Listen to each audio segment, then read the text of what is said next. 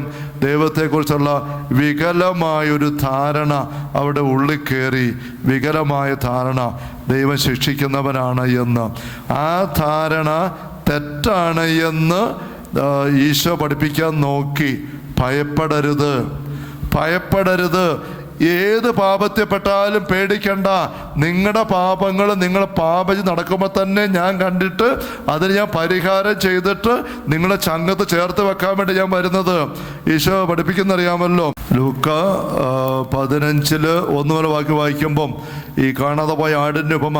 അവിടെ വഴിതെറ്റിപ്പോകുന്ന ആടിൻ്റെ പിന്നാലെ കണ്ടു കിട്ടുമ്പോൾ അന്വേഷിച്ച് പോകുന്നു. കിട്ടിക്കഴിയുമ്പോൾ എന്ത് ചെയ്യുന്നു? 5-ാം വാക്യം കണ്ടോ? തോളിലേറ്റുന്നു, സന്തോഷം തോളിലേറ്റുന്നു. പാപം ചെയ്ത ഒരു വ്യക്തി അകന്നു പോകും. പാപത്തിൽ പെരുമാറുമ്പം ആ വ്യക്തിയുടെ നേർക്ക് ദൈവത്തിൻ്റെ മെൻറ്റാലിറ്റി എന്താ അത് പഠിപ്പിക്കാൻ വേണ്ടി ഈശോ പറഞ്ഞ ഉപമയാണ്. 100 ആട് ഒന്ന് കാണാതെ പോകുന്നു, കണ്ടു കിട്ടുവോളം പുറകെ പോകുന്നു. എന്തിനാ? തല്ലാനല്ല, ശിക്ഷിക്കാനല്ല, വെറുക്കാനല്ല, ഉപേക്ഷിക്കാനല്ല, തോളത്തേറ്റാൻ വേണ്ടിയിട്ട്. അപ്പോൾ പാപം ചെയ്യുന്ന വ്യക്തിക്ക് ദൈവം വെച്ചിരിക്കുന്ന സ്ഥാനം തൻ്റെ തോളാണ്, തൻ്റെ ചങ്കാണ് എന്നുള്ളതാണ് ഇവിടെ ഈശോ പഠിപ്പിക്കുന്നത്. അതാണ് തോമാസിന് ഈശോ കാണിച്ചു കൊടുത്തത്. 12 പേര് ഒരാളെ തൂങ്ങിച്ചെത്തും. അവനെ ഈശോ സ്നേഹിതാന്ന് വിളിച്ചു. ആ സ്നേഹിതാന്ന് വിളിച്ചപ്പോൾ ഒറ്റ പൊട്ടിക്കരച്ചിൽ കരഞ്ഞിരുന്നെങ്കിൽ ഇന്ന് വിശുദ്ധ യൂദാസ്കറിയാത്ത ആൾക്കാരെ കണ്ടേനെ. ഇനി അവിടെ പറ്റിയില്ല, ഒറ്റ കൊടുത്തു. അത് കഴിഞ്ഞിട്ട് യൂദാസ് തൂങ്ങിച്ചാകാൻ പോകുമ്പം ആ മരത്തിൻ്റെ ചവിട്ടി കയറുമായിട്ട് ചെല്ലുമ്പോഴെങ്കിലും ഒന്ന് മുട്ടുകൊത്തി കർത്താവെ തെറ്റിപ്പോയി എന്ന് യൂദാസ് പറഞ്ഞിരുന്നെങ്കിൽ ഇന്ന് വിശുദ്ധ യൂദാസ്കരത്തിൽ ഉണ്ടായിരുന്നേനെ. യൂദാസ് പശ്ചാത്തപിച്ചോ? പാപം ഏറ്റു പറഞ്ഞോ? ഇത് രണ്ടും യൂദാസ് ചെയ്തു. ശ്രദ്ധിച്ചിട്ടില്ലേ? മത്തായിയുടെ സുവിശേഷം 27-ാം അധ്യായം 3 മുതൽ നോക്കിക്കേ.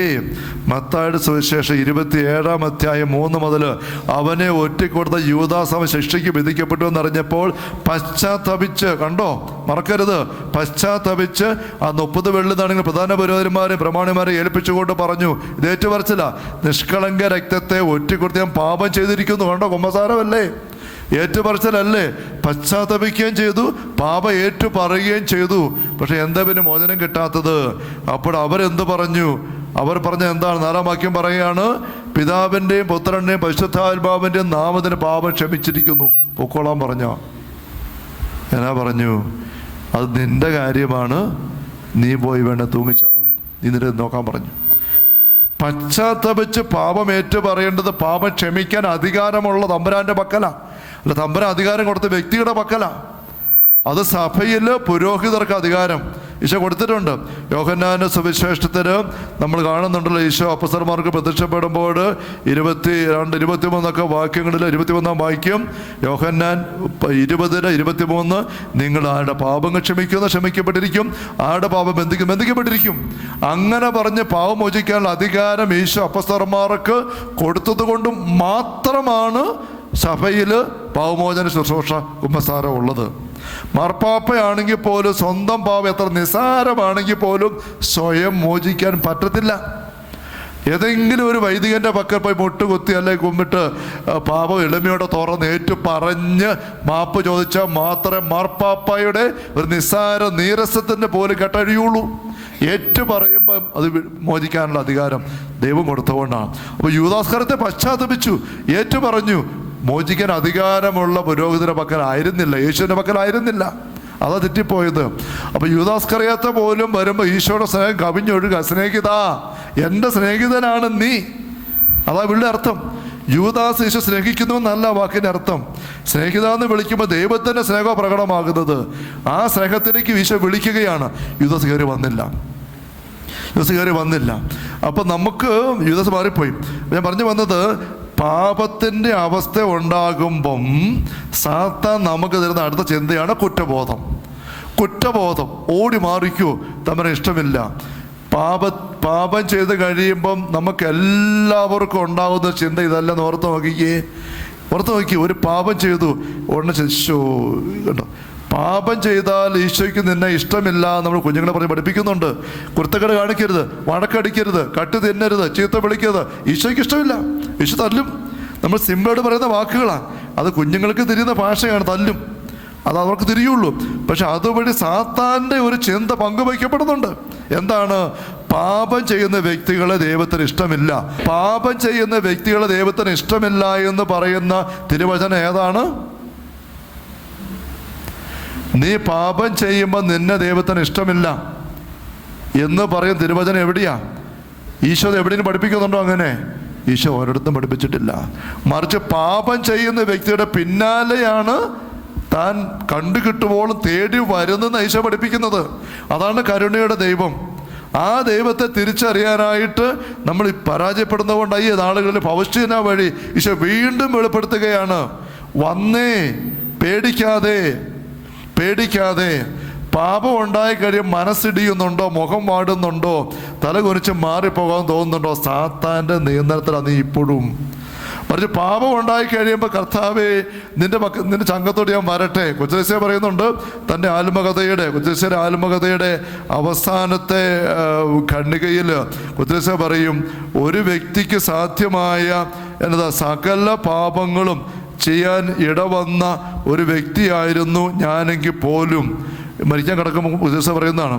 കൊച്ചുരസ്യയുടെ ആത്മകഥ നവമാലിക പറയുന്നതാണ്, ഒരു വ്യക്തിക്ക് ചെയ്യാൻ സാധിക്കുന്ന സകല പാപങ്ങളും എൻ്റെ ജീവിതത്തിൽ ഉണ്ടായിരുന്നാൽ തന്നെയും ഞാൻ എൻ്റെ കർത്താവിൻ്റെ ചങ്കത്തോട്ട് വന്ന് കയറിയാനെ ഒരു പാപവും ചെയ്തിട്ടില്ലാത്തൊരു വ്യക്തിയായിരുന്നല്ലോ എന്ന പോലെ എന്ന് പറഞ്ഞുകൊണ്ട് ഉച്ചരസ്യ പങ്കുവെക്കുന്നുണ്ട്. അവസാന ഖണ്ഡികയിൽ സാധ്യമായ സകല പാപം ഉണ്ടായിരുന്നെങ്കിലും ഞാൻ കർത്താവിൻ്റെ പക്കലേക്ക് വരും. കാരണം നമ്മുടെ പാപം നോക്കിയിട്ടല്ല ദൈവം നമ്മളെ സ്നേഹിക്കണോ വേണ്ട തീരുമാനിക്കുന്നത്. മറിച്ച് നാം ഒരു വ്യക്തി കൂടുതൽ പാപത്തിലേക്ക് പോകുന്ന കാണുമ്പം ആ വ്യക്തിയുടെ പിന്നാലെ തമ്പുരാൻ വരികയാണ്. ഈ ഒരു തിരിച്ചറിവ് നമുക്ക് എടുക്കണം. ഇതാണ് ഒരു പ്രധാനപ്പെട്ട കാര്യത്തിലുള്ള സന്ദേശം. പാപവുമായിട്ട് നീങ്ങുന്ന വ്യക്തിയുടെ പക്കൽ നിന്നും പൈസ ചാരിത്യങ്ങൾ ഒരിക്കലും വിട്ടുമാറില്ല. കൂടെ നമ്മൾ പറഞ്ഞു കഴിഞ്ഞ കാര്യം ഞാൻ മൈൻഡപ്പ് ചെയ്യുകയാണ്. അപ്പം നമ്മൾ വിടുതലിന് വേണ്ടി പരിശ്രമിക്കുമ്പം ഒന്നാമത് ശ്രദ്ധിക്കേണ്ട കാര്യം അനുതപിക്കുക എന്ന് വെച്ചാൽ എൻ്റെ ജീവിതത്തിൽ കയറി കിടക്കുന്ന പാപങ്ങൾ തിരിച്ചറിയുക, തെറ്റിപ്പോയെന്ന് അംഗീകരിക്കുക, ഏറ്റുപറയുക. അപ്പോൾ ഈശോ അത് തൻ്റെ തിരിച്ചുകൊണ്ട് കഴുകും. ആ അനുഭവമാണ് കുമ്പസാരം വഴി കിട്ടുന്നത്. അങ്ങനെ പാപം മാറിപ്പോയി കഴിയുമ്പം പിശാചിൻ്റെ അവകാശങ്ങൾ തീരും. അവർ നമ്മുടെ പക്കലേക്ക് വരാനേ പറ്റുകയില്ലാത്ത അവസ്ഥ വരും. അവിടെയാണ് നമുക്ക് വിടുതൽ കിട്ടുന്നത്. അതുകൊണ്ടാണ് ഇവിടെ കൊളോസ്സോസ് ലേഖനത്തിൻ്റെ 2-ാം അധ്യായം 14-15 വാക്യങ്ങൾ നമുക്ക് ദോഷകരമായ നിയമങ്ങൾ അവൻ മായ്ച്ചു കളയുകയും കുരിശിൽ നിഷ്കാസനം ചെയ്യുകയും നിങ്ങളുടെ കുരിശിൽ നമ്മുടെ പാപങ്ങളെല്ലാം മായ്ച്ചു കളഞ്ഞു. അതുവഴിയാണ് 15-ാം വാക്യം ആധിപത്യങ്ങളെ അധികാരങ്ങളെയും നിരായുധമാക്കി. പൈശാചിക സത്യങ്ങളാണ് അത് പറയുന്നത്. കുരിശിൽ അവയുടെ മേൽ വിജയമാകുന്ന അവയെ പരസ്യം അപകടപാത്രമാക്കി നമുക്കെതിരെ അധികാരം അവകാശം പറഞ്ഞു വരുന്ന തിന്മയുടെ സകല സാന്നിധ്യങ്ങളെയും നിരായുധരാക്കി നാണം കെടുത്തി നിശബ്ദരായി ഓടിച്ചു കളയാനുള്ള മാർഗം പാപമോചനത്തിലൂടെ പിശാചിൻ്റെ അവകാശം തീർത്തെടുക്കുക എന്നുള്ളതാണ്. നമ്മൾ ധ്യാനം നടത്തുമ്പോൾ നമ്മൾ ആദ്യമായിട്ട് ചെയ്യുന്ന ഒന്നാമത്തെ കാര്യം നല്ലൊരു കുമ്പസാരം, ജീവിതം മുഴുവനിലേക്ക് തിരിഞ്ഞു നോക്കിയിട്ട് പ്രമാണങ്ങൾ വിളിച്ചത് പ്രധാന പ്രമാണം എല്ലാം വെച്ചുകൊണ്ട് പരിശോധിച്ചിട്ട് തിരിച്ചറിഞ്ഞ്, ഞാൻ കുർബാനയ്ക്കിടയിൽ പറഞ്ഞില്ലേ, പുക ഉള്ള അടുക്കളയിൽ ഓടിനിടയിലൂടെ രാവിലെ വെളിച്ചം വരുമ്പം ആ മുറിയിലുള്ള പുകയും പൊടിയും ഒക്കെ നന്നായിട്ട് കാണാൻ പറ്റും. ആ സൂര്യപ്രകാശത്തിൻ്റെ രശ്മി കടന്നു വരുമ്പം അതുവരെയും വെറുതെ നോക്കിയിട്ട് കാണാൻ പറ്റാത്ത പൊടിയും പുകയെല്ലാം ഈ പ്രകാശരശ്മി ഓടിൻ്റെ പൊത്തിനടിയിലൂടെ മുറിക്കത് കാണാൻ പറ്റും എന്ന് പറഞ്ഞൊരു വചനത്തിൻ്റെ വെളിച്ചം നല്ലതുപോലെ എടുത്ത് നമ്മുടെ ജീവിതത്തെ നോക്കുമ്പോഴാണ് സാത്താന് നമ്മുടെ ജീവിതത്തിൽ അവകാശം കൊടുത്തിരിക്കുന്ന പാപത്തിൻ്റെ പൊടിയും പൈശാചിക പുകയെല്ലാം തിരിച്ചറിയാൻ പറ്റുന്നത്. അത് ഉള്ളു തുറന്ന് ഏറ്റുപറഞ്ഞ് മോചനം പ്രാപിക്കുമ്പോൾ തന്നെ പിശാചിൻ്റെ അവകാശം നമ്മുടെ മുകളിൽ തീരുകയാണ്. പിന്നെ വചനത്തിൻ്റെ ആഴത്തിൽ പ്രാർത്ഥന വഴി ആളുള്ള വീട് അവിടെ മാറണം. പശ്ചാത്തലം എന്ന് പറഞ്ഞ അവസ്ഥ ഈ ഒരു ചിട്ടയിൽ നീങ്ങുന്ന വ്യക്തിക്ക് മാത്രമേ നിലനിൽക്കുന്ന വിടുതൽ കിട്ടുള്ളൂ.